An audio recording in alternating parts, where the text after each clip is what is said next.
And before we get started, I would really love if you hit the subscribe button and the notification bell so you can get the latest content from the YouTube channel, The Last Rewind. And don't be shy about leaving your comments at the bottom of the page because you are the sole reason why this channel will be successful. Thank you. What's going on, everyone? This is Tremaine coming to you from The Last Rewind. Before I get into this video, like all the other videos that we do, we ask that you please like, comment, subscribe to the channel. It would be greatly appreciative. As you guys know, I'm doing my series of giving people their flowers, or shows their flowers, or songs, or anything that I think deserves more credit that they should be getting that they just never got in the past. And today is no different. This is a person. This is an actor who's going to be getting their flowers today, and that man it's Charlie Sheen. Charlie Sheen is a actor. He's been in the game for a while, at least since the 80s, and he's been in a number of television shows and movies, and I don't think Charlie Sheen gets the credit he deserves for the impact that he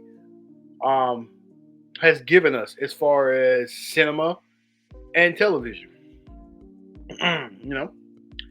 Charlie Sheen is the son of Martin Sheen. He was born Carlos Estevez. That's his real name. Charlie Sheen is his stage name, if you want to call it that.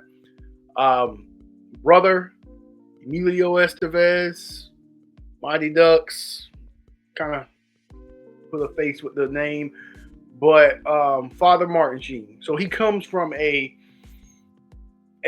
background of acting, it's at least with his father. And again, just a person I feel as if does not get as much credit as he should. And I'm gonna go through some things that Charlie Sheen has done and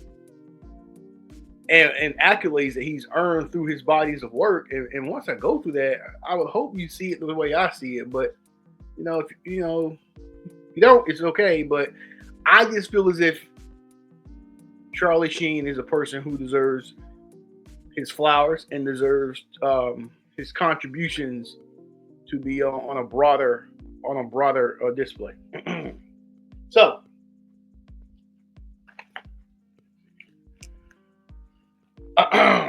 first and foremost, the movies. Charlie Sheen has a lot of movies, and I got a few written down here. Most of them of which are very good watches. We have Red Dawn, 84. We have Platoon, classic, 86. Wall Street, another classic, 87. The Rookie, 1990. The Musketeers, 93. The Arrival, 96. Now, there are three movies that I'm going to hone in on a bit more that are classics to me, that just is what stands out about Charlie Sheen to me when it comes to his cinematic career. One is an underrated movie I don't think many have seen, but it is a classic movie. It is I remember watching this movie on HBO when I was little, and I was mind blown at how good it was. And as an adult, I watched it again, and it's still good. And that's The Chase. I don't know if you know the premises of this movie, but Charlie Sheen is out of prison. He gets out of jail. His first name is Jack, I believe. I can't remember correctly, but he gets out of jail, and he goes into a gas station, and he holds up the gas station with a Butterfinger. He takes hostage Christy Swanson. That's who he takes hostage. And throughout the movie, they're on a high-speed car chase. That's the movie.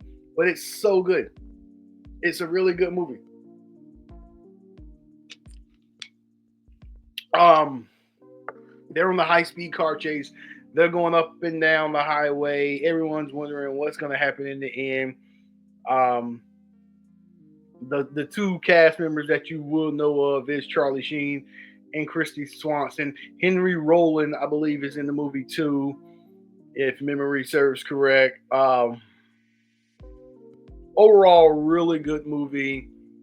Does not get the credit it should get as far as cinema, but it's one of those. It's one of those nostalgia movies that you look back on. You're like, oh man, Charlie Sheen did rob the gas station with a Butterfinger, and you look back, and that alone makes you laugh at that movie. If you haven't, I don't want to say too much on it. I could be wrong on Charlie Sheen's character name. Correct me if I am. I think I am, but or maybe I'm getting his character's name confused with another character in the movie. But overall, really, really good movie. The comedic timing is something that's impeccable in that movie. And Charlie Sheen is always good with his comedic timing and his comedic acting. The next movie is Major League, the first one, which came out in '89. I mean, look, I think we all know Rick Wild Thing Vaughn, and if Charlie Sheen did get a slight dose of credit for his work, it will be those two movies. But over the years, I don't think he gets that. But at the time, maybe yes. But Rick Wild Thing Vaughn, come on, we all know. Charlie Sheen was in jail, gets out, plays baseball for the Cleveland Indians. Overall, great cast. You got Wesley Snipes, you got Charlie Sheen, you got Corbin Berenson, I believe. Burson. Want to say Rene Russo is in that. Overall, just a great flick. I'm pretty sure you've all seen Major League. If you haven't, do yourself a favor and go watch that. That one is a classic. And then, in the rare world of the sequel being better, or if not as good as the first, he hits us with Major League 2 in 1994. Major League 2 is just as good as the first. Some may argue that it's better. I'm still on the fence. I'm still on the fence about those two. It's two movies that I'm on the fence about. I'm sorry. Major League and Rocky are the two movies that I'm on the fence as to which was better, the first or the second. For a while, I was on the fence about Home Alone, but I am convinced Home Alone 2 is better than the first one.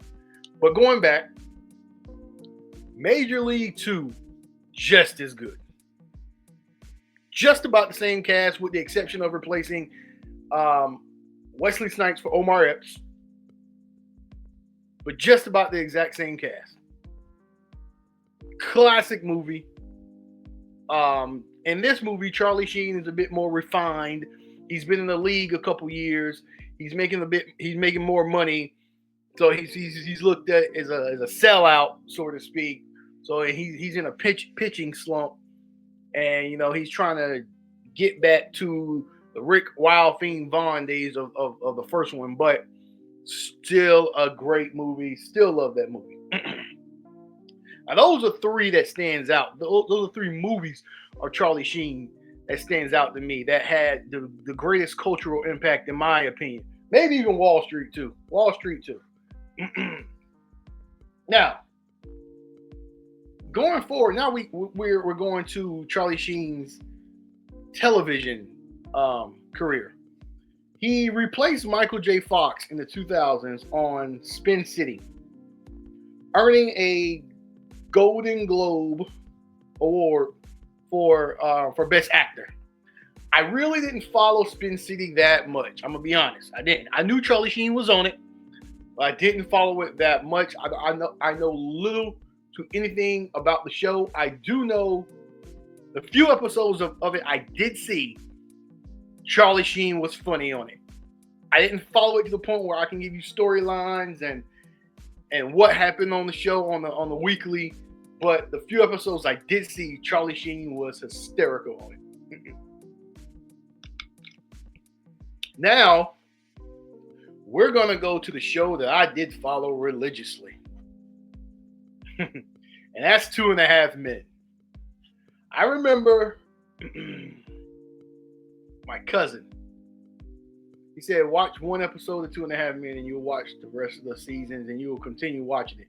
I'm like, okay. I remember the episode that I watched to give it a test, and it was the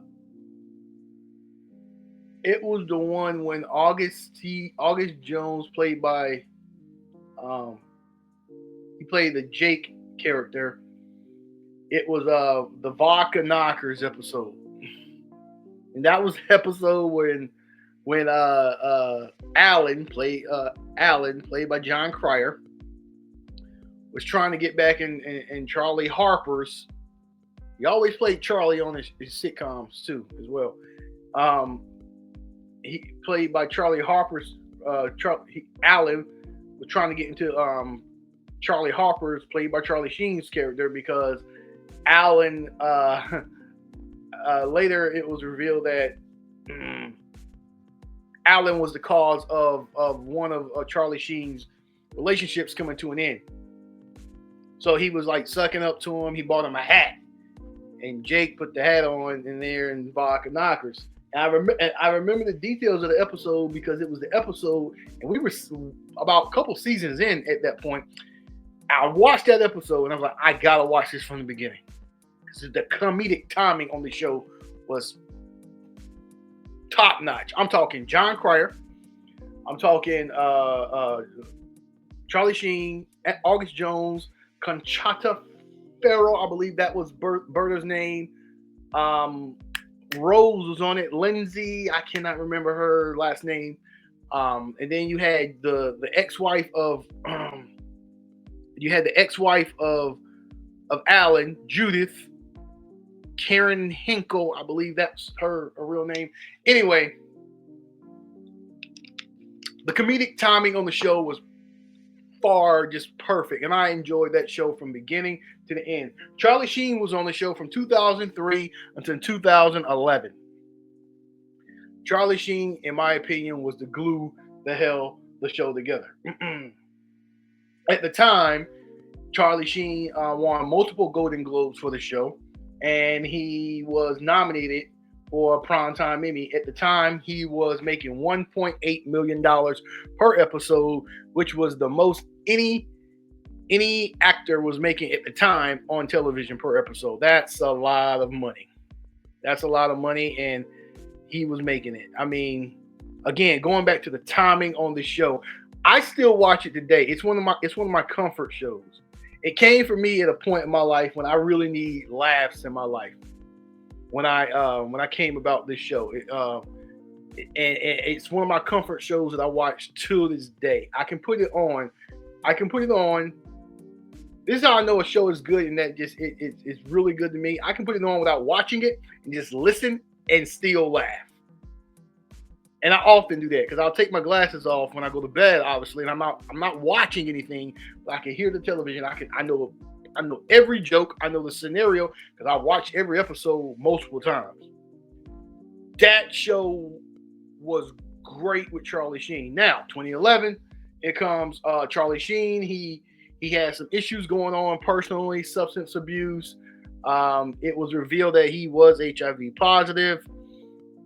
So, and he had a back and forth with the creator of the show, Chuck Lorre. Charlie Sheen felt the show should go in a different direction, and obviously Chuck didn't. And they had a back and forth, and obviously that was the end of Charlie Sheen's run on 2.5 Men. So, at that point, Ashton Kutcher comes along and he replaces Charlie Sheen. I'm not one of those who says Ashton Kutcher ruined the show, because at that point, I think John Cryer picked up the show and took it from there. But as a person who was a fan of the show well before Ashton Kutcher and a fan of the original characters, I did miss Charlie Sheen. I continued to watch it with Ashton Kutcher. It was funny still. It just wasn't the same.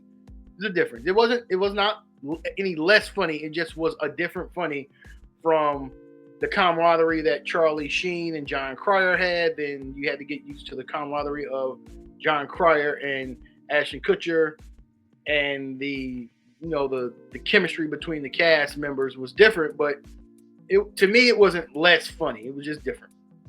And then a year later, Charlie Sheen, he came out with a show called Anger Management. He did that from 2012 until 2014. Anger Management was kind of one of those, in my opinion, it was one of those, I'm going to show the creators of CBS, which was where Two and a Half Men landed. I'm going to show them that I don't need them. And Charlie Sheen went off to do his own thing. I didn't follow Anger Management as much. I tried, and I didn't follow it not because it wasn't a good show. It was because more so, I don't know. I was more so invested in Two and a Half Men at the time. Even when Charlie Sheen was off the show of Two and a Half Men, they still mentioned his name, mentioned his character. So in my opinion, he was still part of the show, just not physically there. They killed him off on the show, if you didn't know. But overall, it was a great show with or without him. I still, like I said, I watched the reruns to this day. Like I said, Charlie Sheen has multiple Golden Globe Awards, multiple Emmy nominations. He has 3 Screen Actors Guild Awards, and in 1994, he had got his star on the Hollywood Walk of Fame. So while it seems like he was getting his shine at one point, I do believe after 2011, once his announcement of being HIV positive and his departure from Two and a Half Men, it was just, he was done. After that, you will see him in interviews kind of going off the deep end, going crazy. He it looked like he was going crazy. He had a catchphrase going on at one point called "winning" and "tiger's blood." So he had a couple catchphrases going on at one point, and he was beginning to be known for that and his off-screen antics. But you can never replace everything that I just all these movies that I just highlighted, his accolades, and the run that he had on Spin City, and especially Two and a Half Men. That was groundbreaking. And for that, Charlie Sheen deserves his flowers. He deserves to be mentioned more. He deserves more now. In my opinion, he deserves more on-screen time, whether it's movie. He's done a few things after his announcement, but it's not to the magnitude of what he once was, and it probably never be back there. But at the least, he deserves his flowers. Charlie Sheen was a great comedic actor. Another movie I failed to mention, I didn't write down, but I'm remembering it now, was Hot Shots Part 1 and 2. That was a slapstick comedy type movie that was, it was like corny, funny, but it was just still corny, and your comedic timing has to be perfect in those movies. Really, really, really perfect in those movies. And Charlie Sheen was in that movie, those 2 movies as well. That Hot Shots Part 2 was a sequel, and in my opinion, another one. I think the first one was better than the second one in Hot Shots. That's one that's underrated as well. But overall, give Charlie Sheen his flowers. Carlos Estevez, whoever you want to call him, give him his flowers because he contributed a lot to cinema, especially in the 80s and 90s, and he contributed a lot to television, especially in the 2000s. And again, one of my overall favorite shows in Two and a Half Men. So we're going to give Charlie Sheen his flowers. And we're gonna keep going by giving any other person their flowers, or any other song their flowers, or just let me know who you think deserves their flowers. Today it was Charlie Sheen. So I thank you, and I'll see you in the next one. Peace.